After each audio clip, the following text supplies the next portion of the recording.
A year ago, when shortly after returning to the White House, Donald Trump fired several high-ranking military service members who, let's say, just happened to be black and women. They included the chairman of the Joint Chiefs of Staff, that's a big deal, the chief of naval operations, and the U.S. representative to NATO. There was no reason to think any of them had done anything wrong with their duties. Well, today, the New York Times is out with explosive new reporting that gives a little insight into the decisions being made at the Pentagon.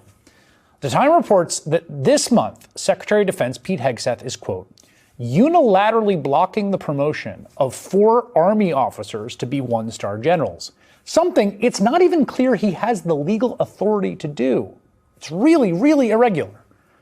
The Times explained that 2 of the officers targeted by Hegseth are black and 2 are women. They all had, quote, decades-long records of exemplary service. But Hegseth removed them from a promotion list that consists of about 36 officers, most of whom are white men. The Times is reporting, based on interviews with 11 current and former military officials, 3 of them told the Times about a dust-up last summer. Listen to this. It was between Hegseth's chief of staff, Ricky Burria, and the Secretary of the Army, Dan Driscoll. Now, the Times reports, quote, that Burria chastised the Army Secretary for selecting Major General Antoinette Gant, a combat engineer who served in Iraq and Afghanistan, to take command of the military district of Washington, located there in D.C. Burria told Driscoll that President Trump would not want to stand next to a black female officer at military events. I'm going to repeat that. According to the Times, the chief of staff to the Secretary of Defense told the Secretary of the Army that the President of the United States would not want to stand next to a black woman officer at military events. Now, in that one case last year, the Times reports that Driscoll argued with Burria that, quote, the president is not a racist or sexist. Let you be the judge of that.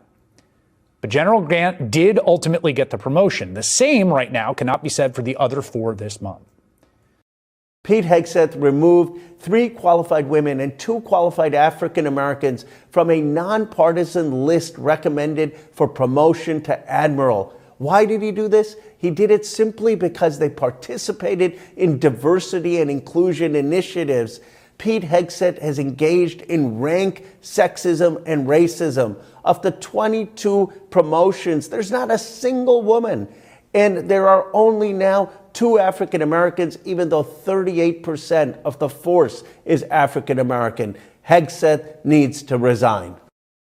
Hello, Bobby Jones from Midas Touch and Valor Media Networks.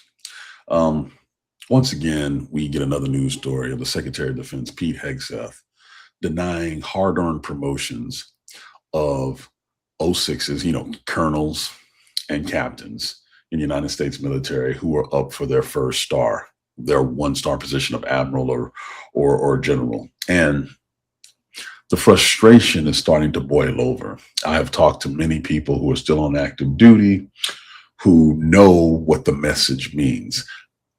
You can be as great as you want to be, but if you are the wrong skin color or you're the wrong gender, doesn't matter. And this is coming from a man who said all that matters is merit-based. We won't do DEI and it's the dumbest thing and blah, blah, blah, blah. But what he is doing is showing people that no matter how excellent you are, the only thing that truly matters is your skin color and your gender. Since Pete Hegseth has taken over as Secretary of Defense, we have watched decades, now centuries of subject matter expertise leave. We have seen the incompetence grow within the Pentagon. We have seen him quoting movie scripts while striking down the records of those who went well beyond him and have shown what integrity and leadership truly looks like. As a matter of fact, he has dismissed admirals and generals in the most disrespectful way. A statement released by Public Affairs, no real sit down and appreciation for what they have done, all because he believes that being white is the most important aspect of being a military leader. Let me be very clear when I say this. I'm not going to sugarcoat it. He is a white supremacist that is going out of his way to let those who are in uniform, those who may consider going into uniform, that, hey, you may be able to serve, but you will never lead depending on what you look like. The fact that a man who was an abject failure as an actual Army officer, National Guard officer, thinks that he knows better than the room full of admirals and generals who are selecting their next generation, their replacements, is laughable. As someone who has been inside of a selection board, I can tell you personally, it is the most scrutinized but yet fair process of hiring and promotion that I have ever seen in my entire life.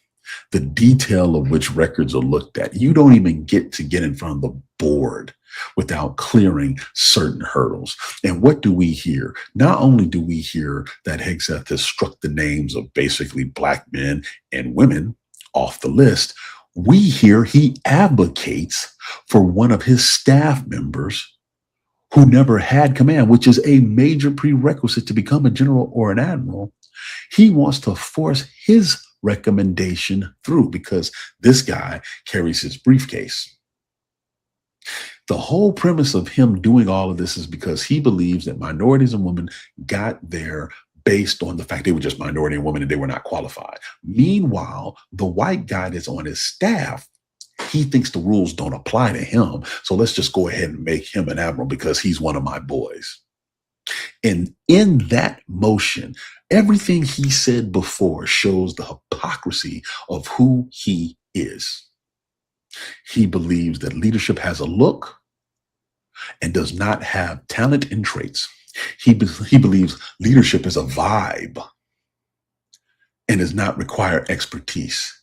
And he believes that throughout the 250-year history of the United States military, that if you happen to be in a minority group or a woman, it's because you didn't earn it. Never mind the historical examples I can lay out now, from Benjamin O. Davis Sr., the first Black man to put on the rank of one-star general. He enlisted in 1898 and did not put on general till 1940. His son, Benjamin O. Davis Jr., is one of the first few Black West Point graduates, and then goes on to become the commanding officer of what we now call the Tuskegee Airmen. And on top of that, reaches the rank of 4-star general. Excellence begat excellence. I can go all day about the women that have served in the American military from the Revolutionary War till today, in the shadows, doing hard works, from actual manual fighting to espionage to intelligence. But you're going to tell me they don't deserve a spot. But your boy deserves to be there. He's not even trying to hide it. And this is what bothers me the most about all of this. When asked, why did you take the names off the list? When pressed for an answer, when people want a reason of why he single-handedly killed the careers of our most exceptional, high-performing officers, you know what he did? Nothing. He said nothing. He did not even have the balls, the testicular fortitude, to tell people why he struck their names, because he knows why. If you're going to be racist, if you're going to be misogynistic, if you're going to be sexist, then just say it. At least have the guts to say it. As you sit there and you push, this certain religion on the American military, your version of Christianity, where you stop different religious groups from having their meetings in the Pentagon. All of these things that you're doing to push white Christian nationalism on a force that is literally a reflection of America, where you have many people from all over the world serving all different backgrounds. If this is what you want to do, then say it. Don't be a coward. Own up to what you're trying to do. And then let's see how recruiting goes. Let's see how retention goes, because we're already seeing signs and cracks, because you fighting this culture war